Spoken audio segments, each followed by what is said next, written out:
What a perfect day to catch some flies. Care to join me, dear dear?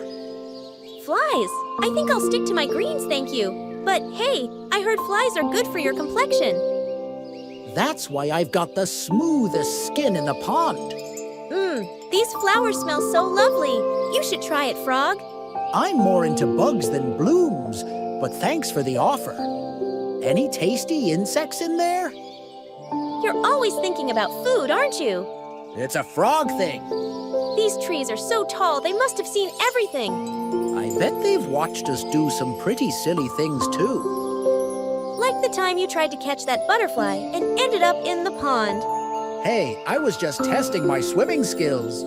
Sure, let's call it that. What a beautiful way to end the day. Yep, nothing beats a good sunset after a day of hopping and munching. And a little bit of laughing, too. Especially that. Good night, dear. Good night, Frog.